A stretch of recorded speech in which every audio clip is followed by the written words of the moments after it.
నా పేరు తోట వెంకటేశ్వర్, మాజీ సర్పంచ్. మాది కట్టకూరు గ్రామ పంచాయతీ, ముదిగొండ మండలం, ఖమ్మం జిల్లా, మధిర నియోజకవర్గం. గట్టి గారు ఎమ్మెల్యే 73లో వచ్చింది సార్. ఫస్ట్ మాది సిపిఎంలో ఉన్నా నేను. మాది పేద కుటుంబం. మా నాన్నగారు సిపిఎం అంటే చాలా ఇష్టం. అయితే 20 సంవత్సరాలు నేను సిపిఎంలో పనిచేసిన. తమ్మినేని వీరభద్రంతో ఉన్నా. 20 సంవత్సరాల తర్వాత చంద్రశేఖర్ గారు ఎమ్మెల్యే అయిన తర్వాత నేను పక్కన మేడిపల్లి వెంకటయ్య గారు, సామినేని వెంకటయ్య, సామినేని ప్రసాద్ గారు నన్ను కాంగ్రెస్లోకి రమ్మని ఆహ్వానించారు. అయితే ఆ టైంలో నేను కాంగ్రెస్లో చేరిన. కాంగ్రెస్లో చేరిన తర్వాత నాకు ప్రెసిడెంట్గా సిపిఎంలో ఉన్నప్పుడు జనం దడవటమే కానీ మనకి ప్రేమ అభిమానాలు ఏం లేవు సార్ అప్పుడు. అయితే నాకు ఈ దడవటం ఏం బాగలేదని నేను ప్రజలకు సేవ చేయాలనుకొని ఈ లోపల కాంగ్రెస్లోకి నాకు చేరిన సార్. కాంగ్రెస్లో చేరిన తర్వాత నాకు ప్రెసిడెంట్ నిలబడమన్నారు సర్పంచ్గా. అయితే అప్పుడు నిలబడిన తర్వాత గెలిచిపోయి నుంచి నాకు ప్రజలకు సేవ చేయటం నచ్చింది.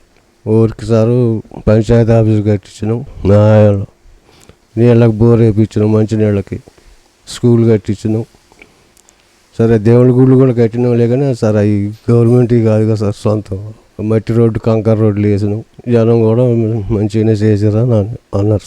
6 గ్యారెంటీలు చేస్తూనే ఉన్నాం సార్. ఇప్పుడు 1, 2, 3, 4 చేశారు ఇప్పటికే. ఈ 10 సంవత్సరాలలో కూడా మిగతావి కూడా హామీ ఇచ్చినవన్నీ చేయడానికి సిద్ధంగా ఉన్నారని మా పార్టీ చెప్తాను. ఈ రుణమాఫీ మీదను రైతు బంధు మీద ఎక్కువ వచ్చినాయి సార్. అయితే అవి కూడా చేయడానికి మా రేవంత్ రెడ్డి గారు, బట్టి విక్రమార్క గారు మంచి కృషి చేస్తున్నారు సార్. ప్రజాపాలనలో మాకు దరఖాస్తులు అంటే ప్రజల నుంచి మనకి ఊరికి మంచి చేయాలి, ఊళ్ళో అది కావాలి ఇది కావాలి, రైతు కావాలని వచ్చినాయి సార్. అడిగారు అంతే సార్. దాన్ని చేయటానికి మేము సిద్ధంగా ఉన్నాం.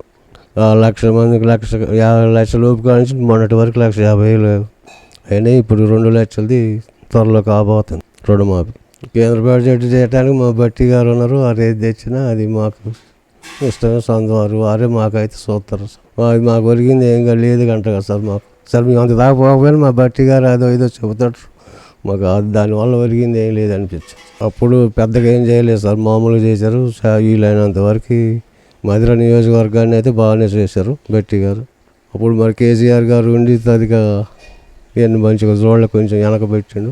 అందువల్ల ఆయన ఏం చేయలేకపోయాడు. ఇప్పుడు ఎలక్షన్లు వచ్చినప్పుడు సీతారాంపురానికి నేను ఈసారి గెలిస్తే మీ ఊరిని ఇక్కడికి రాను, మీ రోడ్డు వేసినాకనే సీతారాంపురం ప్రజలందరూ మాకు రోడ్డు కావాలని కోరారు సార్. అయితే ఆయన ప్రచారానికి పోయిన వెంటనే ఎమ్మెల్యే ఓట్లప్పుడు పోతే ఈసారి నేను గెలిస్తే మీకు రోడ్డు తీసుకొని వస్తా, లేకపోతే మీ ఊరే రాను అన్నాడు బట్టి విక్రమార్క ఉప ముఖ్యమంత్రిగా.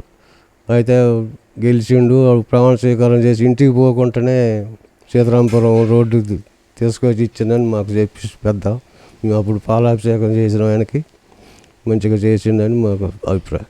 ఎంతైనా జరుగుతుంది సార్. మాకు ఆ మధిర నియోజకవర్గం తీర్చిదిద్దుతారు సార్. మాకు ఆ నమ్మకం ఉంది. వ్యవసాయానికి కావాల్సినంత వరకు ఉపయోగపడుతూనే ఉంది. తెలంగాణ రైతులకి మందు కట్టలకు కానీ వ్యవసాయానికి కానీ దేనికైనా ఉపయోగపడుతూనే ఉంటాయి. ఉన్నారు సార్. 100కి 60-70 మంది లబ్ధిదారులే ఉన్నారు సార్. లేదు సార్, ఆ మాటే లేదు సార్. అందరికీ జరిగింది. మా కాడ రుణమాఫీ అందరికీ వచ్చింది సార్. రానివాడు అంటూ లేదు. ఏదైనా ఫాల్ట్ ఉంటే మీరు మరిచి చేసుకొని మీకు కూడా వస్తాయని చెప్తున్నారు సార్ ఆఫీసర్. అది వాస్తవమే సార్. ఇప్పటివరకు ఏమీ లేదు వాస్తవం. ప్రెసిడెంట్ సర్పంచ్ లేకపోతే ఇప్పుడు ఏం జరిగేది లేదు. కనీసం ఊళ్ళో దోమల మంది కానీ ఏదైనా పట్టించుకునేవాళ్ళు ఏం లేదు సార్. కులగనం జరుగుద్ది సార్. బీసీలకి ఏదైనా అంత కావాల్సినవన్నీ జరుగుతాయి సార్. అట్లేం లేదు. ఎవరు రెడ్డోర్ అని గిడ్డోర్ అని ఏం చేయట్లేదు సార్. రెడ్డి పాలన ఏం కాదు సార్. రెడ్డి పాలన కాదు, ఏం కాదు సార్. అంత న్యాయంగానే జరుగుతుంది సార్. వచ్చే ఎన్నికల్లో మా ఊళ్ళో జనాలు అయితే నువ్వే సర్పంచ్గా ఉండాలంటారు సార్. ఒకవేళ నాకు అవకాశం వస్తే నా సాధ్యమైనంత వరకు వాళ్ళకి సేవ చేయడానికి సిద్ధంగా ఉన్నాను సార్. ఇప్పుడు బట్టి గారు ఇప్పుడు దాదాపు చంద్రశేఖర్ గారు కానీ బాజీ హనుమంత్ గారు కానీ ఇంతవరకు మా ఇంట్లో సరే నేను పేద రైతునైనా మా ఇంట్లో వచ్చి భోజనాలు చేస్తే నాకు ఎంతో సంతోషంగా ఉంది సార్.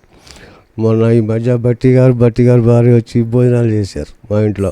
నాకు పార్వతీ పరమేశ్వరుడు వచ్చినంత ఎలా ఉంది సార్. అదేవిధంగా ఒక రాబోయే రోజుల్లో వీలైతే చంద్రశేఖర్ గారు ఖమ్మంలో ఒక ఇంట్లో భోజనం చేశారట. వీలైతే నా కోరిక సార్ మా పార్టీ తరఫున రేవంత్ రెడ్డి గారికి కూడా నేను భోజనం పెట్టాలని ఉంది సార్. నాకు ఒక వీలైతే కుదిరితే చేయాలని నా చివరి కోరిక సార్.